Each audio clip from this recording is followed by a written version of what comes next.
Whole milk gets its name from history, not from how it's actually made today. Back when farmers hand-skimmed cream off the top of a bucket, whatever was left in the container was called whole, simply because nothing had been removed. Modern whole milk goes through the opposite process. Every drop of milk arriving at a processing plant gets spun through a separator that strips out all the fat, and then a precise, regulated amount of that fat, usually around 3.25%, gets blended back in before bottling. That means the whole milk in your fridge is a rebuilt product with a government-defined fat percentage, not milk left untouched. The fat is also what carries flavor, which is why whole milk tastes noticeably richer in coffee and cereal than any reduced fat version, and why pastry chefs specifically call for it in custards and ice cream bases where texture depends on fat content. Skim milk is often described as watered down, but nothing is added to it, only removed. After the centrifuge pulls out essentially all the milk fat, what remains is almost pure water, protein, and lactose, which is why skim milk pours thinner and looks slightly gray-blue in a clear glass. That optical effect happens because fat globules are what scatter light and create the white,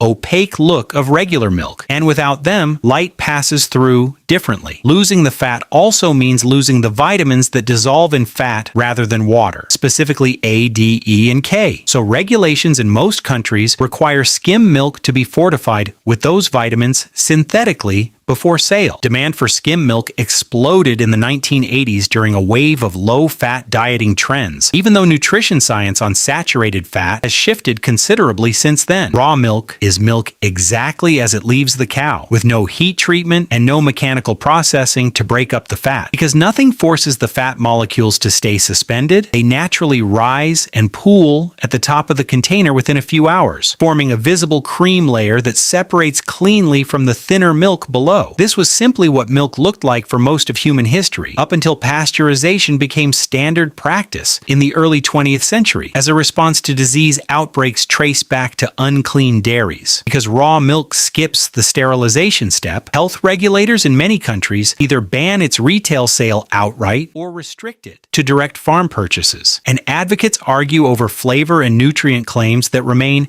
scientifically contested. Where it is legal, it's usually sold through herd shares or farm stands rather than supermarket shelves. Evaporated milk is built around subtraction, not addition. Roughly 60% of the water content in regular milk is boiled away under controlled heat, concentrating everything else, the protein, minerals, and remaining sugars, into a much thicker liquid. That prolonged heat exposure also triggers light caramelization, which is why evaporated milk carries a faint amber tint and a subtly cooked flavor that regular milk doesn't have. It was developed commercially in the late 1800s, at a time when household refrigeration didn't exist, and a shelf-stable canned dairy product solved a real logistical problem for families and the military alike. Despite the name's similarity to sweetened condensed milk, it contains no added sugar whatsoever, which is exactly why recipes use it in savory braises and soups where sweetness would be unwelcome, alongside its classic role in pumpkin pie filling. Almond milk feels like a modern invention, but almond-based drinks appear in European and Middle Eastern cookbooks that are centuries old, originally consumed during religious fasting periods when dairy was restricted. The production method has barely changed in concept. Almonds are soaked, blended with water, and strained through fine cloth to remove the solid pulp, leaving behind a thin, milky liquid. What has changed is the ratio, and most commercial cartons today contain a surprisingly small percentage of actual almonds, with water, gums, and stabilizers making up the bulk of the product. Because the flavor is naturally mild